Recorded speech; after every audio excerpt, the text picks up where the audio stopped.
Connecting with transparency, dignity, and respect is core to our values. When we create an environment where we feel safe to be our best selves, we thrive.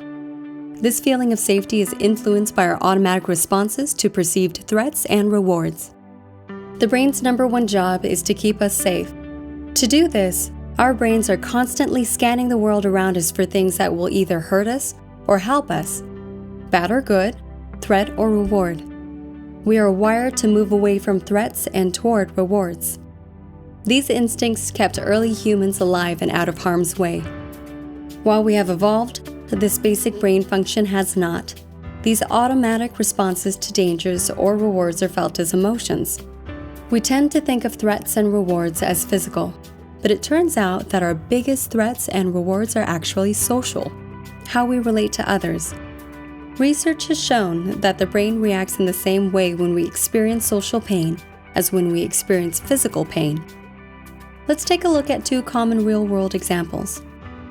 Imagine you're at work and someone compliments you on how effectively you handled a difficult situation. You get a positive feeling that lasts a moment or two. You are in a reward state. Now imagine your manager unexpectedly asks to speak to you privately as soon as possible. You might react to this with a sense of threat, and you stay focused on it. You're thinking, why do they need to see me? Have I done something wrong? You're uncertain what's going to happen. You might now be in a threat state.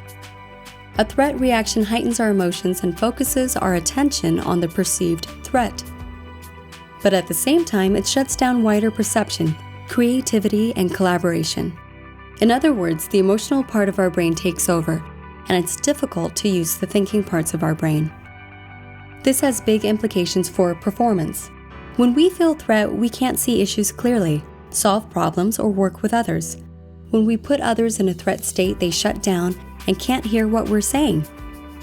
And threat is much stronger than reward. We have around 5 times as much space in the brain for noticing and reacting to threat as we do for noticing and reacting to reward. So how do we minimize threat and move toward reward? We focus on the fundamental needs that help us feel safe and, depending on what we value, to feel rewarded. We all want to know, what is my status relative to others? Do I have a sense of certainty about what's next? Do I have control over things that affect me? Am I connected to others or part of the group? Am I treated with fairness? Which of these 5 needs creates the strongest sense of threat for you when the need is not met? Which of these 5 needs creates the strongest sense of reward for you when the need is met? Now think about the people you interact with every day. Do you know which of these matters most to them? By recognizing what matters to our partners, we can help minimize what they find threatening, and better yet, move them toward feelings of reward. It just takes simple things like 1. Sharing clear expectations. 2. Giving options to choose from. 3. Creating an environment that's inclusive of everyone. 4. Asking for and listening to others' ideas. 5. Finding opportunities to recognize others for their contributions. Understanding these basics of how we experience threat and how we can move toward reward, we can improve the conversations we have every day.